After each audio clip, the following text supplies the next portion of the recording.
प्यारे बच्चों नमस्कार। मेरा नाम है शिव कुमार यादव और आप सबका शिव डीपी लर्निंग चैनल पर स्वागत है। यूपी बोर्ड परीक्षा सन 2021 की तैयारी में आज हम कक्षा 10 के एक बहुत ही महत्वपूर्ण टॉपिक पर चर्चा करेंगे। टॉपिक है प्यारे बच्चों डॉक्टर राजेंद्र प्रसाद का जीवन परिचय। ये वाला टॉपिक बहुत इम्पोर्टेंट इसलिए है कि ये हर साल पूछा जाता है कक्षा 10वीं की परीक्षा में। तो बच्चों को सबसे बड़ी समस्या यहाँ पर ये होती है कि जीवन परिचय को याद कैसे किया जाए। तो देखिए, जब मैं हाई स्कूल में था तो मैं जीवन परिचय इस तरह से याद करता था। सबसे पहले मैं जन्म स्थान को याद करता था, उनके माता और उनके पिता को नाम को याद करता था, और साथ ही साथ मैं ये भी ध्यान देने की कोशिश करता था इनके पिताजी का या फिर इनकी माताजी का स्वभाव कैसा होता था। फिर इतना याद करने के बाद मैं जो है 5-6 लाइन जो बन जाती थी उसको 3-4 बार लिखकर प्रैक्टिस करता था।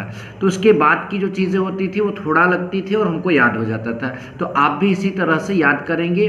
तो चलिए इसी सिलसिले में अब हम इनके जीवन परिचय को देखते हैं। प्यारे बच्चों, आप एक अच्छी सी हेडिंग ऐसे डालिएगा अपने बोर्ड एग्जाम की कॉपी में, डॉक्टर राजेंद्र प्रसाद, और फिर लिखिएगा इनका जीवन परिचय ऐसी हेडिंग डालकर, ठीक है। अब जैसे यहाँ पर देखिए जन्म स्थान के बारे में पहले बताया जाएगा। देश रत्न डॉक्टर राजेंद्र प्रसाद का जन्म सन 1884 में बिहार राज्य के छपरा जिले के जीरादेई ग्राम में हुआ था। अब इसको 2-3 बार पढ़ें ऐसे। देशराज डॉक्टर राजेंद्र प्रसाद का जन्म सन 1884 में बिहार राज्य के छपरा जिले के जीरादेई नामक ग्राम में हुआ था। फिर इसके बाद आप इनके पिताजी का नाम याद करें। इनके पिता का नाम महादेव सहाय था तथा साथ ही साथ इनकी माता का भी नाम याद करें। इनकी माता का नाम कमलेश्वरी देवी था। तो अब आप यहाँ से लेकर यहाँ तक रिपीट करें। देश रत्न डॉक्टर राजेंद्र प्रसाद का जन्म सन 1884 ईस्वी में बिहार राज्य के छपरा जिले के जीरादेई नामक ग्राम में हुआ था। इनके पिता का नाम महादेव सहाय था। इनके माता का नाम कमलेश्वरी देवी था।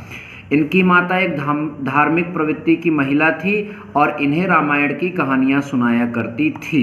तो फिर प्यारे बच्चों ऐसे याद करो। देश रत्न डॉक्टर राजेंद्र प्रसाद का जन्म सन 1884 ईस्वी में बिहार राज्य के छपरा जिले के जीरादेई नामक ग्राम में हुआ था। इनके पिता का नाम महादेव सहाय था। इनकी माता का नाम कमलेश्वरी देवी था। इनकी माता एक धार्मिक प्रवृत्ति की महिला थी और इन्हें रामायण की कहानियाँ सुनाती थी।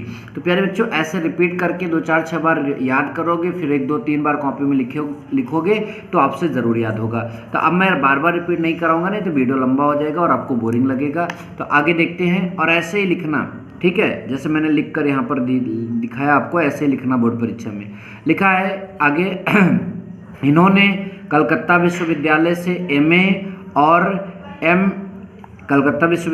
एमए और LLB की परीक्षा पास की। ये बड़े मेधावी छात्र थे।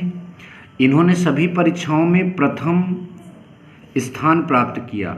मुजफ्फरपुर के कॉलेज में कुछ दिनों तक अध्यापन का कार्य करने के पश्चात सन 1911 से 1931 तक ये कलकत्ता तथा पटना हाई कोर्ट में वकालत की।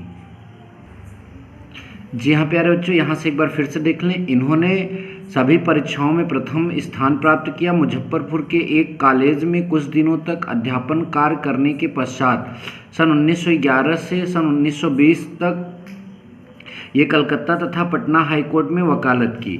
गांधी जी के आदर्शों, सिद्धांतों तथा आंदोलनों से प्रभावित होकर सन 1920 में इन्होंने वकालत छोड़ दी। तो ये गांधी जी के बहुत भक्त थे, एक प्रकार से ये भी कहा जा सकता है।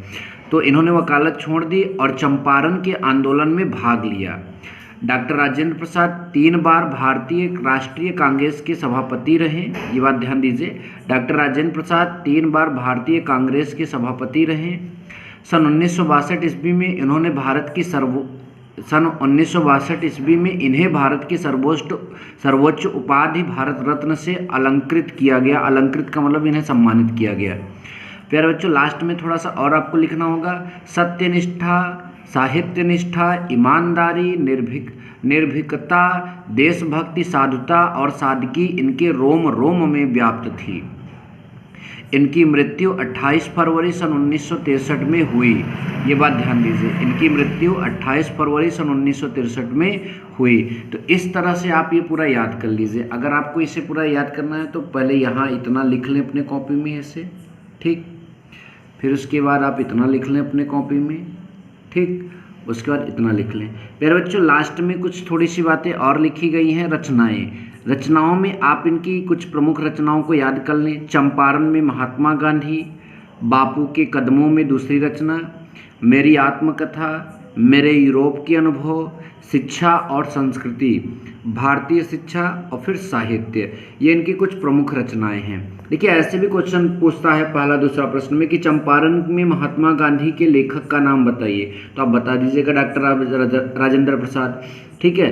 बापू के कदमों में किसके लेखक का नाम बताइए, तो डॉक्टर राजेंद्र प्रसाद। और ये मेरी आत्मकथा, ये राजेंद्र प्रसाद की एक बहुत ही प्रमुख और प्रसिद्ध रचना है, यह जरूर याद रखें। और यह भी मेरे यूरोप के अनुभव, यह भी बहुत प्रसिद्ध रचना है इनकी, इसे भी याद रखें। प्यारे बच्चों, अगर डॉक्टर राजेंद्र प्रसाद पर बताया गया जीवन परिचय मेरे द्वारा जो अभी आपको दिया गया, अगर यह अच्छा लगा हो तो वीडियो को लाइक ज़रूर करें और ज़्यादा से ज़्यादा शेयर करें। चैनल पर पहली बार आए हो तो चैनल को सब्सक्राइब कर लें, ताकि यूपी बोर्ड 2021 से रिलेटेड कोई भी नोटिफिकेशन, कोई भी चीज़ जो सब इम्पॉर्टेंट होती है वो सबसे पहले आपको मिले। Thank you so much. जय हिंद, भारत माता की जय।